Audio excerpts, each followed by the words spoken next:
Hello dear student, কেমন আছো সবাই? আশা করি ভালো আছো। আজকে আমরা এইচএসসি ফিজিক্সের ভেক্টর অধ্যায়ের উপর কথা বলবো। তো ভেক্টর অধ্যায়ের যে টপিকের উপর আজকে আমরা কথা বলবো সেটা হচ্ছে জ্যামিতিক পদ্ধতিতে ভেক্টর রাশির যোগ। তো জ্যামিতিক পদ্ধতিতে ভেক্টর রাশির যোগের অনেকগুলো নিয়ম আছে। তার মধ্যে আছে সাধারণ সূত্র, ত্রিভুজ সূত্র, বহুভুজ সূত্র, সামান্তরিক সূত্র, উপাংশ সূত্র। তো তার মধ্যে আমরা প্রথম সূত্র যেটা সাধারণ ল বা জেনারেল ল নিয়ে কথা বলবো। আচ্ছা, এই সাধারণ সূত্র বুঝতে গেলে আমাদের ফার্স্টে যেটা জানতে হবে, একটা মেথড দিয়ে আমরা শুরু করি। সেটা হচ্ছে, সেই মেথডটার নাম দেব আমরা head tail method. Head tail method. Head tail method কি? তো দেখো, হেড টেইল মেথড বুঝতে গেলে প্রথমে হেড কি টেইল কি এটা বুঝতে হবে। তো এটা আমি যদি একটা ভেক্টর বলি, যে ধরলাম এটা একটা ভেক্টর, এটা একটা ভেক্টর এ। এই যে এই বিন্দুটাকে আমরা বলবো হেড, যেটাকে আমরা বলি শীর্ষ বিন্দু, শীর্ষ বিন্দু। আর এই বিন্দুটাকে আমরা বলবো টেইল, যেটাকে আমরা বলি পাদবিন্দু,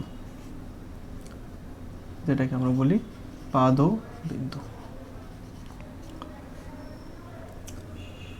আচ্ছা, আমরা হেড টেইল মেথড দ্বারা কি করব? প্রশ্ন হইতে পারে যে হেড টেইল মেথড দ্বারা আমরা করব কি? হেড টেইল মেথড দ্বারা আমরা কিন্তু ভেক্টর এডিশন করব বা ভেক্টর যোগ করব। ভেক্টর যোগ করব, ভেক্টর যোগ। কোন পদ্ধতিতে ভেক্টর যোগ করব? এটা কিন্তু জ্যামিতিক পদ্ধতিতে। কোন পদ্ধতিতে? জ্যামিতিক পদ্ধতিতে। তাহলে হেড টেইল মেথড দ্বারা আমরা কি করব? ভেক্টর যোগ করব। কোন পদ্ধতিতে? জ্যামিতিক পদ্ধতিতে। আচ্ছা, দেখো, এটা ধরলাম একটা ভেক্টর, আমি বললাম এটা একটা ভেক্টর এ, আর এটা একটা ভেক্টর বি। দেখো, এটা প্রথম ভেক্টর, এটা দ্বিতীয় ভেক্টর। প্রথম ভেক্টরের এইটাকে আমরা বলবো হেড, আর এটাকে বলবো টেইল। অনুরূপভাবে দ্বিতীয় ভেক্টরে এটাকে আমরা বলবো টেইল, আর এটাকে বলবো হেড। দেখো, প্রথম ভেক্টরের শীর্ষবিন্দু, দ্বিতীয় ভেক্টরের পাদবিন্দু একই বিন্দুতে স্থাপিত হয়েছে কিনা? হয়েছে। বা আমরা বলতে পারি প্রথম ভেক্টরের হেড, দ্বিতীয় ভেক্টরের টেল একই বিন্দুতে স্থাপিত যদি হয়, তখন আমরা এই দুটা ভেক্টরকে যোগ যদি করতে চাই, তাহলে আমরা হেড টেল মেথডে যোগ করতে পারি। হেড টেল মেথডে যোগ করতে পারবো। তাহলে হেড টেল মেথডে যোগের সূত্র কি? হেড টেল মেথডে যোগের নিয়ম কি? এই দুটো ভেক্টরকে এ এবং বিকে জ্যামিতিক পদ্ধতিতে বা হেড টেল মেথডে আমরা কিভাবে যোগ করতে পারবো? তো হেড টেল মেথডে যোগের নিয়ম হচ্ছে, ফার্স্ট ভেক্টরের টেল, এটা প্রথম ভেক্টরের টেল, আর লাস্ট ভেক্টরের হেড, এই ফার্স্ট ভেক্টরের টেল, লাস্ট ভেক্টরের হেড সংযোগকারী যে ভেক্টর, এই সংযোগকারী ভেক্টরটাই এই দুটা ভেক্টরের এ এবং বি এর যোগফল। এ এবং বি ভেক্টরের যোগফল। এ এবং বি ভেক্টরের যোগফল হচ্ছে রেজাল্টেন্ট ভেক্টর, আর এই ভেক্টরটা। তাহলে এটাকে আমরা বলবো আর, তাহলে এ প্লাস বি। আচ্ছা, তাহলে হেড টেল মেথডটা কি দাঁড়ালো? হেড টেল মেথডে যদি আমরা বলি যে হেড টেল মেথড কখন ইউজ করব? ইউজ করব যে ফার্স্ট ভেক্টরের দেখো, ফার্স্ট ভেক্টরে এটা কি? হেড। ফার্স্ট ভেক্টরে হেড। সেকেন্ড ভেক্টরের এটা কি? সেকেন্ড ভেক্টরের টেল। তাহলে ফার্স্ট ভেক্টরের হেড, সেকেন্ড ভেক্টরের টেল যদি একই বিন্দুতে ক্রিয়ারত হয়, যদি একই বিন্দুতে থাকে, একই বিন্দুতে ক্রিয়ারত হয়,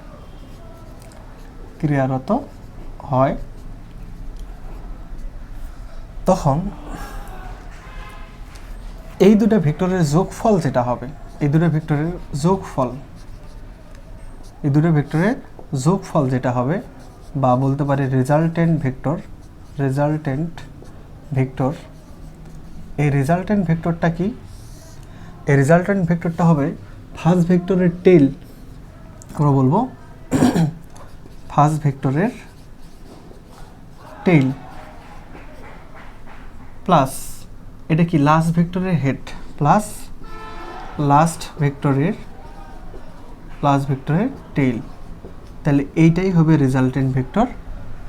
রেজাল্টেন্ট ভেক্টর বা এই দুটো ভেক্টরের ফার্স্ট ভেক্টরের হেড, সেকেন্ড ভেক্টরের টেল যদি একই বিন্দুতে ক্রিয়ারত হয়, তখন এই দুটো ভেক্টরের যোগফল হবে ফার্স্ট ভেক্টরের টেল আর লাস্ট ভেক্টরের হেড সংযোগকারী যেটা ভেক্টর, সেটাই হবে এই দুটো ভেক্টরের কি রেজাল্টেন্ট ভেক্টর।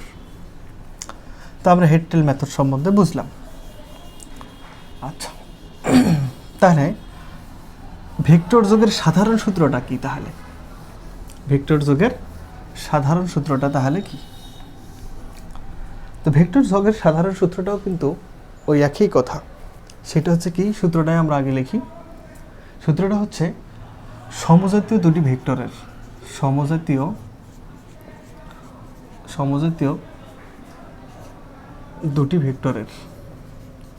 সমজাতীয় দুটি ভেক্টরের প্রথমটির শীর্ষবিন্দু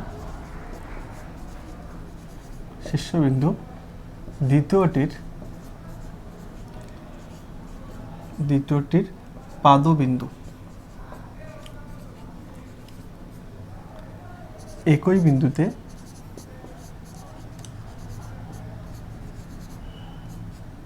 স্থাপিত বা স্থাপন করে প্রথম ভেক্টরের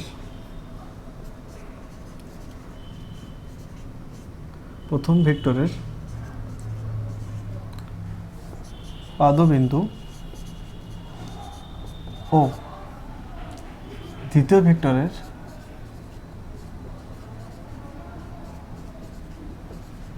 শীর্ষবিন্দু সংযোগকারী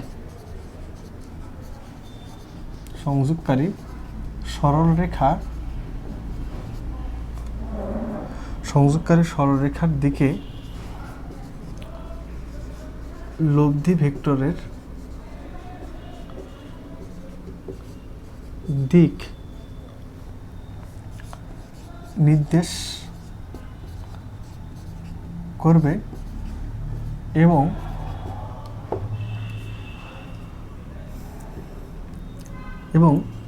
লব্ধি ভেক্টরের দৈর্ঘ্য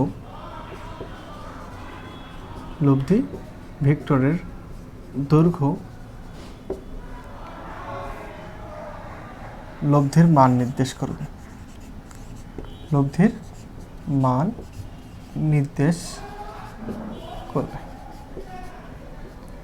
তাহলে আমরা এখানে দেখলাম যে সমজাতীয় দুটি ভেক্টরের প্রথমটির শীর্ষবিন্দু, দ্বিতীয়টির পাদবিন্দু একই বিন্দুতে স্থাপন করে প্রথম ভেক্টরের পাদবিন্দু, দ্বিতীয় ভেক্টরের শীর্ষবিন্দু সংযোগকারী সরলরেখার দিকে লব্ধি ভেক্টরের দিক নির্দেশ করবে এবং লব্ধি ভেক্টরের দৈর্ঘ্য লব্ধি ভেক্টরের মান নির্দেশ করবে।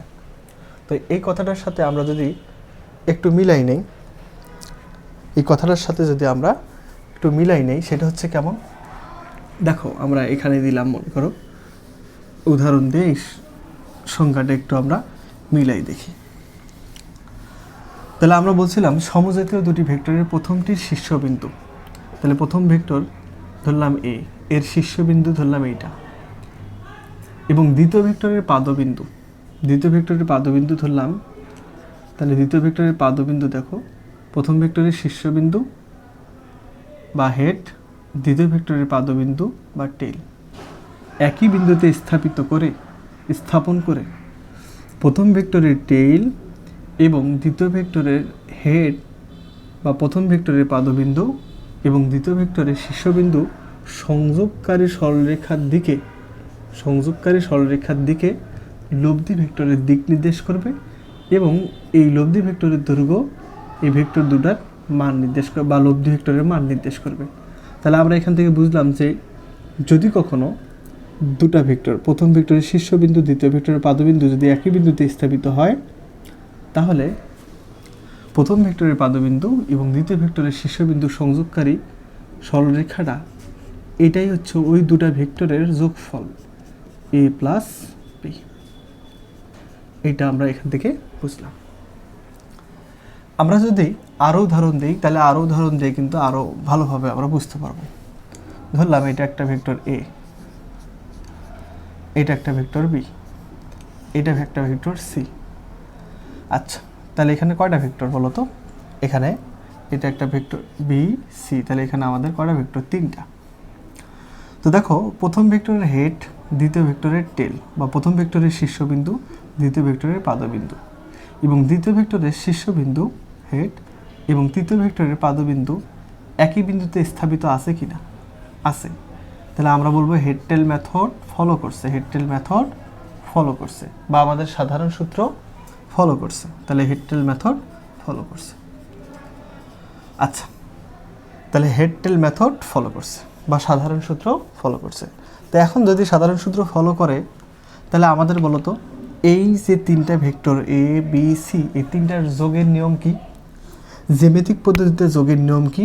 তাহলে আমরা জানি, যদি কখনো প্রথম ভেক্টরের শীর্ষবিন্দু, দ্বিতীয় ভেক্টরের আদিবিন্দু, দ্বিতীয় ভেক্টরের শীর্ষবিন্দু, তৃতীয় ভেক্টরের আদিবিন্দু একই বিন্দুতে স্থাপিত হয়, তাহলে এই রকম ভেক্টর যতগুলোই থাকুক না কেন, সবগুলোর যোগফল জ্যামিতিক পদ্ধতিতে করার নিয়ম হচ্ছে প্রথম ভেক্টরের টেইল আর সর্বশেষ যেটা ভেক্টর, দেখো এটা প্রথম, এটা দ্বিতীয়, এটা তৃতীয়, তাহলে 3 নম্বর ভেক্টরটা তো লাস্ট ভেক্টর, এর হেড। তাহলে প্রথম ভেক্টরের টেল আর সর্বশেষ ভেক্টরের হেড সংযোগকারী সরলরেখায় ভেক্টর 3টার যোগফল নির্দেশ করবে। সেটাকে আমি বলবো রেজাল্টেন্ট ভেক্টর ইকুয়াল টু আমরা বলবো a plus B plus C. আচ্ছা, এটা আরও যদি বেশি ভেক্টর হইতে, ধরলাম আমি এখানে ধরলাম এটা একটা ভেক্টর এ, এটা একটা ভেক্টর বি, এটা একটা ভেক্টর সি, এটা একটা ভেক্টর ডি, তাহলে এখানে দেখো এ বি সি ডি, তাহলে এখানে 4টা ভেক্টর। তো এই 4টা ভেক্টরকে আমরা যোগ করতে চাই। আচ্ছা, যোগ করার জন্য আমরা একটু দেখি যে এটা কেমন প্রসেসে আছে। দেখলাম ফার্স্ট ভেক্টরে এটা কি? শীর্ষবিন্দু। দ্বিতীয় ভেক্টরে এটা কি? পাদবিন্দু। দ্বিতীয় ভেক্টরে এইটা কি? শীর্ষবিন্দু। তৃতীয় ভেক্টরে এটা কি? পাদবিন্দু। আবার তৃতীয় ভেক্টরে এইটা কি? শীর্ষবিন্দু। চতুর্থ ভেক্টরে এইটা কি? পাদবিন্দু। দেখো তো, আমরা সাধারণ সূত্রের যে বৈশিষ্ট্যগুলো ছিল, যে প্রথম ভেক্টরের শীর্ষবিন্দু, দ্বিতীয় ভেক্টরের পাদবিন্দু একই বিন্দুতে স্থাপন যদি হয়, তাহলে আমরা রেজাল্টেন্ট ভেক্টর বা ভেক্টরগুলোর যোগফল বলছিলাম যে ফার্স্ট ভেক্টরের পাদবিন্দু এবং সর্বশেষ ভেক্টরের শীর্ষবিন্দু সংযোগকারী সরলরেখা। বা আমরা হেড টেল মেথডেও দেখছি, যদি এরকম হেড টেল হেড টেল হেড টেল, তাহলে হেড টেল মেথড, এখানে হেড টেল মেথড সব জায়গাতে হেড টেল মেথড হয়েছে। তো দেখো, যেহেতু এখানে হেড টেল মেথড, এখানেও হেড টেল মেথড, এখানেও হেড টেল মেথড, তাহলে দেখো, তাহলে এখানে আমরা এই 4টা ভেক্টরকে যোগ করতে পারবো তাহলে জ্যামিতিক পদ্ধতিতে বা হেড টেল মেথডে বা ভেক্টর যোগের সাধারণ সূত্র মতে। সেটার অনুসারে কেমনে যোগ করবো বলো তো?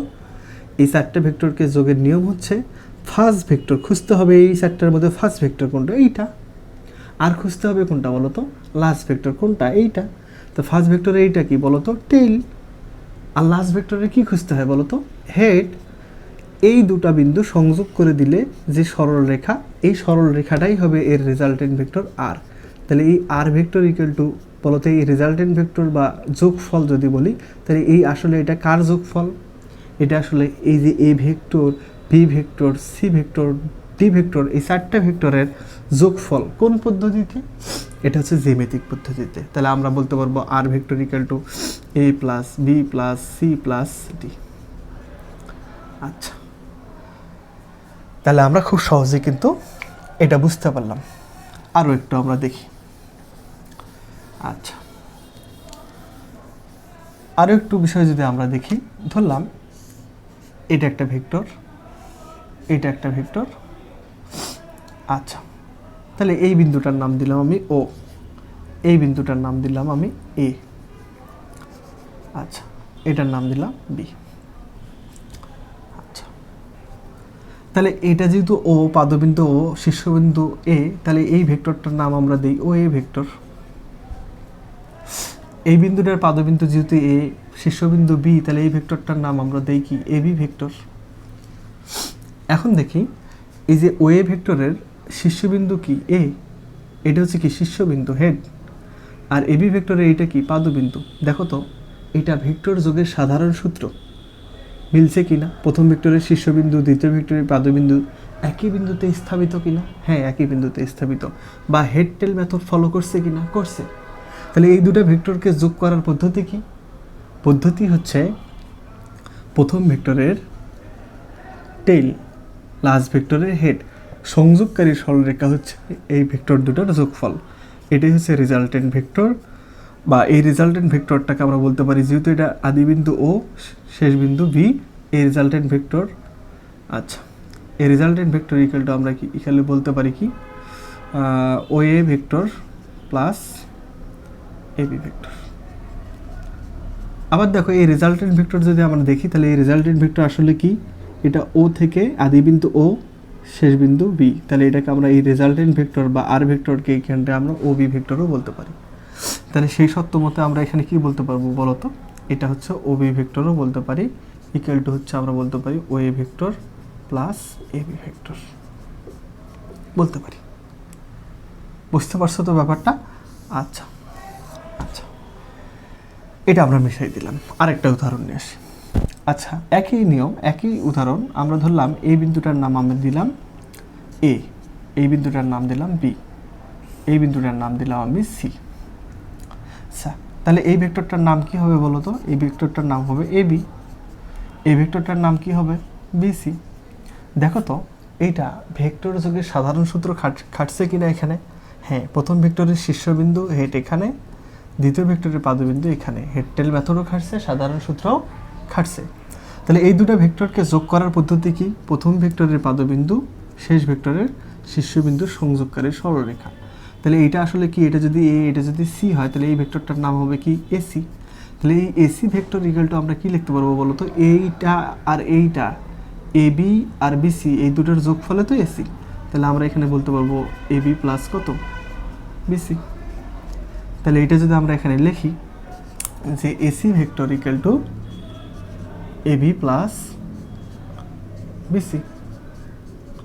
আচ্ছা, এটা যদি একটু সুন্দর করে এই পাশে লিখি A B plus BC equal to AC vector যদি লিখি, এভাবে লেখা যায়। আচ্ছা, এখন আমরা যদি বলি এসি ভেক্টর, আমি যদি এসি ভেক্টরটাকে কিন্তু আমরা কিন্তু এটাকে যদি আমি দিকটা যদি চেঞ্জ করে দিই, দেখো এটা হচ্ছে এ ছিল, এটা হচ্ছে বি ছিল, এইটা হচ্ছে সি ছিল, আর এটাকে যদি আমি এই পাশের দিকটা খালি চেঞ্জ করে দিই, দেখো আমি যদি এবার দিই এ বি, তাহলে দেখো দিক এই দিক, বিসি দিক হচ্ছে এই দিক, সিএ দিক হচ্ছে এই দিক। আচ্ছা, এখন যদি আমরা এখানে দেখি যে এখানে এবি ভেক্টর আর বিসি ভেক্টর ইকুয়াল টু আমরা কি জানি বলো তো, ইকুয়াল টু আমরা আগে দেখছি এসি ভেক্টর, আমরা দেখে আসছি কি এসি ভেক্টর দেখে আসছি। তো দেখো এই এসি ভেক্টরের বদলে কিন্তু আমরা কি লিখতে পারবো বলো তো, AC vector equal two minus CA vector, এটা কিন্তু আমরা লিখতে পারবো। এসি ভেক্টর ইকুয়াল টু আমরা কি লিখতে পারবো বলো তো, মাইনাস সিএ। তাহলে এসি ভেক্টর ইকুয়াল টু যদি মাইনাস সিএ ভেক্টর লিখতে পারি, তাহলে সেই হিসাবে আমরা কি লিখতে পারবো বলো তো, তাহলে এ B plus BC plus A B plus BC equal, এটাকে আমরা বলতে পারবো মাইনাস সিএ ভেক্টর। তাহলে এটা যদি লেখা যায়, তাহলে আমরা এখানে লিখতে পারি, তাহলে এ বি প্লাস বিসি প্লাস এই পাশে নিয়ে আসলে এটা প্লাস হবে, তাহলে সিএ ভেক্টর ইকুয়াল টু আমরা বলতে পারবো 0। তাহলে আমরা এখান থেকে একটা গুরুত্বপূর্ণ জিনিস দেখলাম, সেটা হচ্ছে এ বি বিসি সিএ একটা নির্দিষ্ট বিন্দু থেকে শুরু হয়ে যদি আবার এখানেই ফিরে আসি, তাহলে সরণ কত 0। দেখো সবগুলো ভেক্টরের যোগফল কত হয়েছে 0, তাহলে A B BC CA, A B BC CA সবগুলোর যোগফল কত হয়েছে 0।